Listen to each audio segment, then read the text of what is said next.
I've known Sheila K. Adams for over 35 years. I was in this theater where you introduced me on stage for the first time. She grew up in the remote North Carolina mountain community of Sodom, which was a place where the old-time music never died out.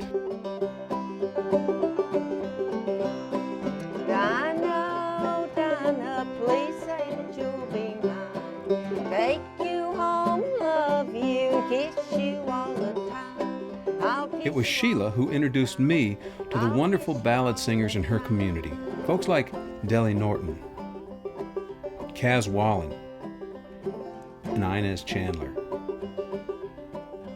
Today, Sheila is a master ballad singer, a fine banjo player, and an award-winning writer.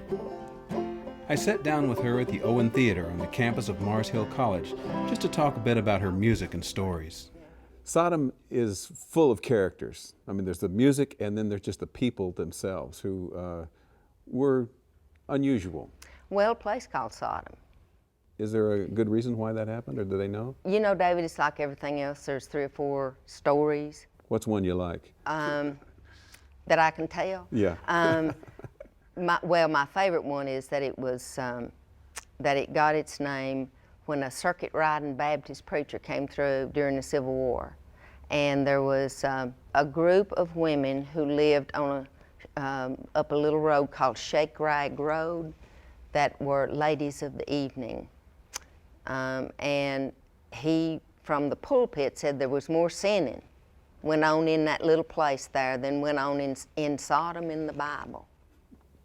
And it stuck. And it stuck, yeah. Well, that's a good story. Let's talk about some of the characters. I was just thinking of, well, Kaz, Virgie, Inez. One of the people that seemed so important was Bard Ray. And Bard was my uncle. He was a fiddle player, but he was also a great banjo player. And he taught me this 2-finger style, you know, that's played here in Madison County. But when I became a teenager and saw you and Dwight Diller from up in West Virginia play, I changed my style, stopped playing the 2-finger style and went to clawhammer. Fly around my pretty little miss, fly around my daisy, fly around my pretty little miss, almost drive me crazy.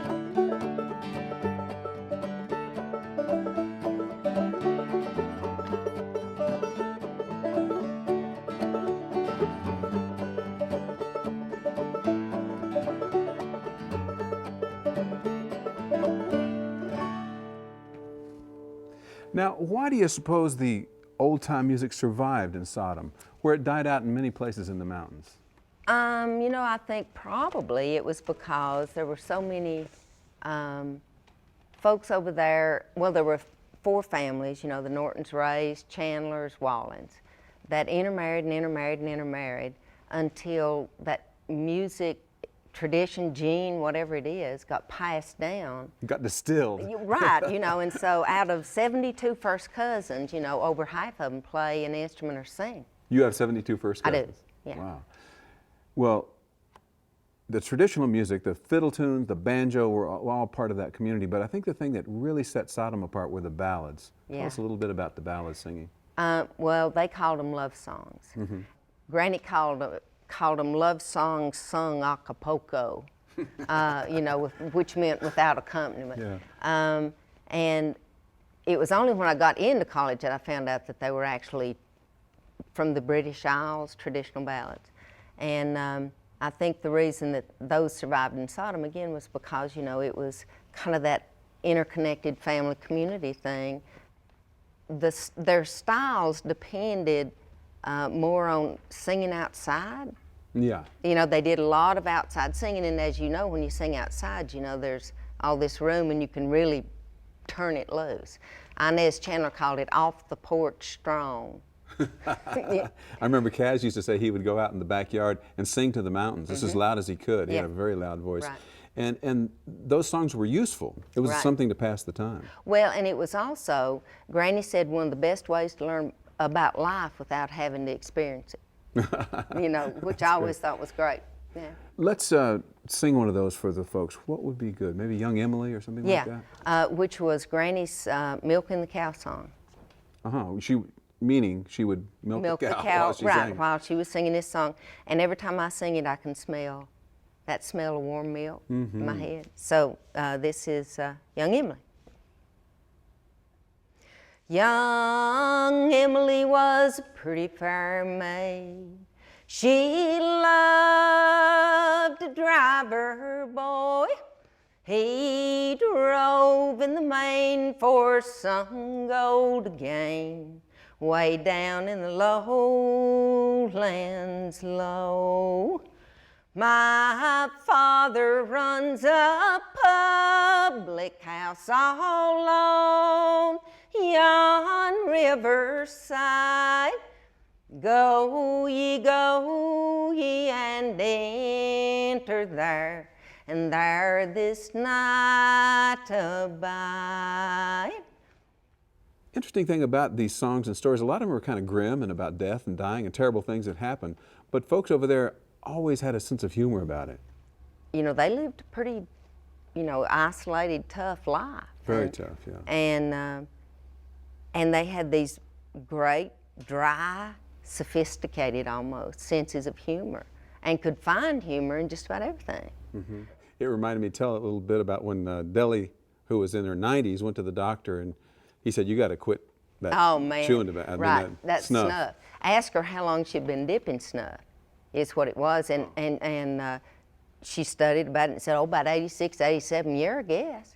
And he said, Ms. Norton, you've got to quit dipping that snuff. It's going to kill you. And Granny said, Lord, I hope something does. This is an area where family is really important. Everybody's pretty much related in that whole community. In one way or another, yeah. In one way or another, you can find cousins.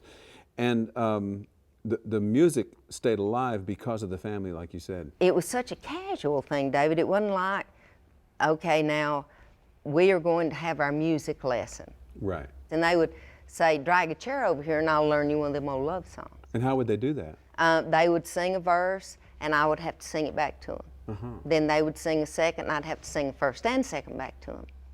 So I learned a lot of them through the oral tradition, just them singing them for me. The old love songs, I think, are endangered. And not so much because there's not young folks that are singing them, because they are. But they're out of context now. They don't belong anywhere. There's not a culture that nurtures them and sustains them. Now you're out performing and writing as well, telling stories, singing the songs. Are you finding that modern audiences can relate to these old ballads at all? You can tell there's kind of an uncomfortable feeling there at the start. And then all of a sudden it's like, oh, it's a story. This is not just a song, it's a story. And they start paying attention to the story. You have to listen, you have to think about what the words say. Like a movie, and that's what I do whenever I sing a ballad. I usually close my eyes. Oh mother, because I'm watching it behind my eyes, unfold like a movie. All in one, must I marry fair Ellender, or bring the brown girl home, or bring the brown girl home? Great. You've stayed pretty close to Sodom and certainly Madison County. Yep, never lived anywhere else but Madison County. What keeps you close? Well, even though I've discovered that home really has to do more with people than it does place. Anywhere I've ever been, David, anywhere in the world, I've always looked back toward Madison County, back toward Sodom. It's the prettiest place in the world. My home's across Blue Ridge Mountain. Home's across Blue Ridge Mountain. My home's across Blue Ridge Mountain. Never expect to see you anymore.